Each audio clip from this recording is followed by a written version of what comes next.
ఈరోజు మేము ముఖ్యమంత్రి గారిని అడుగుతున్నాం.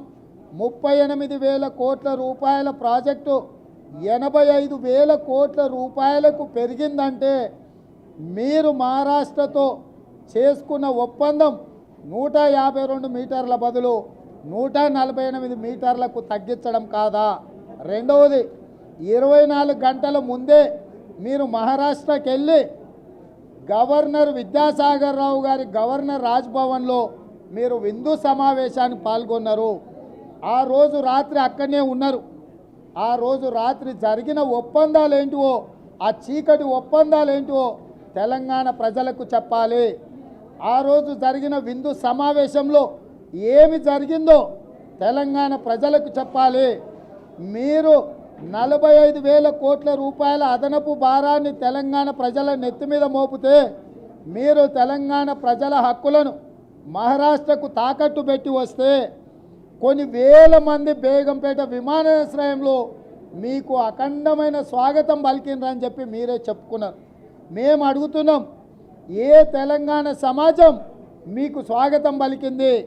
అంటే మీకు బేగంపేటలో స్వాగతం పలికిన సన్నాసులు ఎవరైతే ఉన్నారో, సోయి లేనోళ్ళు ఎవరైతే ఉన్నారో, ఆ వేల మంది తెలంగాణకు నీళ్లలో అన్యాయం జరిగింది, తెలంగాణ ప్రాంత ప్రజల మీద 45,000 కోట్ల రూపాయల అదనపు భారం పడ్డది.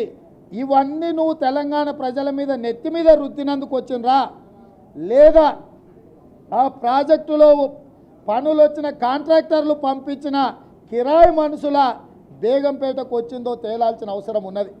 ఇవాళ కేవలం ప్రాజెక్టు కాస్ట్ 45,000 కోట్ల రూపాయలు పెంచడానికి మీ ఒప్పందాలు పనికొచ్చినాయి తప్ప మీరు 24 గంటలు రాజ్భవన్లో ఉండి మంతనాలు చేసి 152 మీటర్ల ఎత్తులో తుమ్మిడిహెట్టి దగ్గర ప్రాజెక్టు కడితే మహారాష్ట్ర భూములు 2,059 హెక్టార్లు మాత్రమే మునుగుతుండే.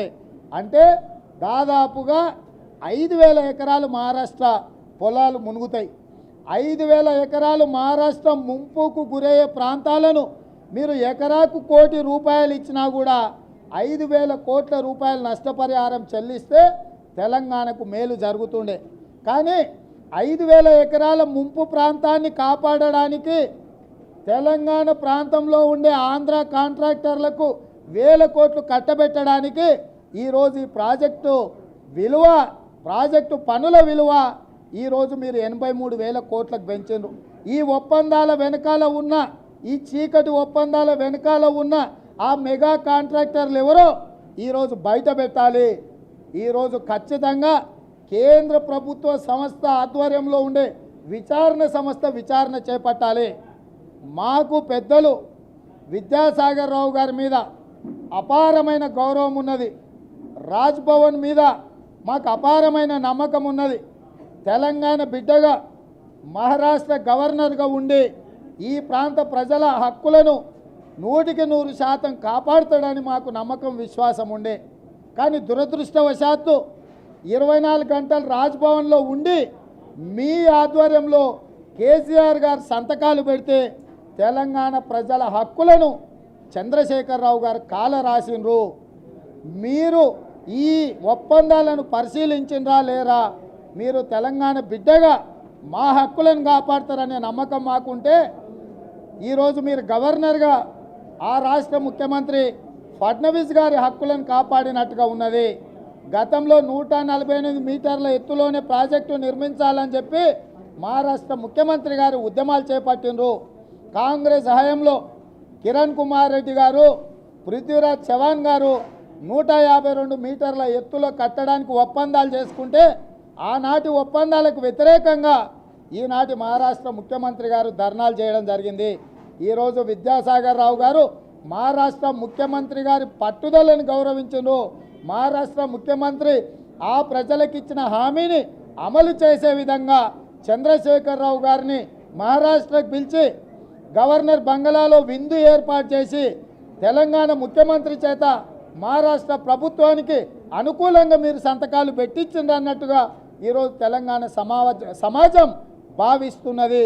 ఇప్పటికైనా తెలంగాణకు జరిగిన నష్టాన్ని పూడ్చవలసిన బాధ్యత తెలంగాణ బిడ్డగా విద్యాసాగర్ రావు గారి మీద ఉన్నది. ఈరోజు తెలంగాణ బిడ్డ అయిన విద్యాసాగరరావు గారు భవిష్యత్తులో తన జీవితకాలం మొత్తం నివసించవలసింది తెలంగాణ ప్రాంతంలో, తెలంగాణ గడ్డ మీద, మహారాష్ట్ర రాజ్భవన్లో కాదు.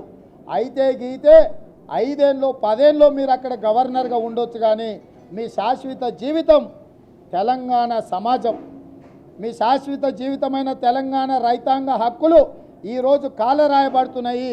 తెలంగాణ ప్రజల మీద 45,000 కోట్ల రూపాయల అదనపు భారం పడుతుంది. కాబట్టి తెలంగాణ సమాజాన్ని కాపాడవలసిందిగా విద్యాసాగరరావు గారికి విజ్ఞప్తి చేస్తున్నాం. చంద్రశేఖరరావు గారు సభను తప్పుదోవ పట్టించిండు. గవర్నరు అభినందన ప్రసంగం మీద ఏదైతే ముఖ్యమంత్రి గారు ప్రసంగించిండ్రో అసలు సభా ఉల్లంఘన ఏమైనా జరిగిందా? ఆనాటి ప్రసంగం, ఈనాడు ప్రభుత్వ సమాధానం, సభా నియమావళి ముఖ్యమంత్రి గారు ఒకవేళ ఉల్లంఘించినరా న్యాయ నిపుణులతో చర్చించి అవసరమైతే సభా హక్కుల ఉల్లంఘన కింద ముఖ్యమంత్రి గారి మీద ప్రివిలేజ్ మోషన్ మూవ్ చేయడాన్ని తెలుగుదేశం పార్టీ పరిశీలిస్తుంది. ఈరోజు సభను తప్పుదోవ పట్టించే విధంగా ముఖ్యమంత్రి గారు సమాచారం ఇచ్చినట్టుగా మేము భావిస్తున్నాం. న్యాయ నిపుణులతో చర్చించి ఈ శాసనసభ సమావేశాలు ముగిసే లోపల దీని సభా హక్కుల ఉల్లంఘన కింద ఏమైనా ప్రవేశపెట్టడానికి అవకాశం ఉంటే తెలుగుదేశం పార్టీ ఖచ్చితంగా వాటి అన్నిటిని కూడా పరిగణలోకి తీసుకుంటుంది. వీళ్ళ ఆంధ్ర రాష్ట్ర ప్రయోజనాలకు సంబంధించి పోలవరం ప్రాజెక్టు నిర్మాణం నెపంతో తెలంగాణ రాష్ట్రానికి చెందిన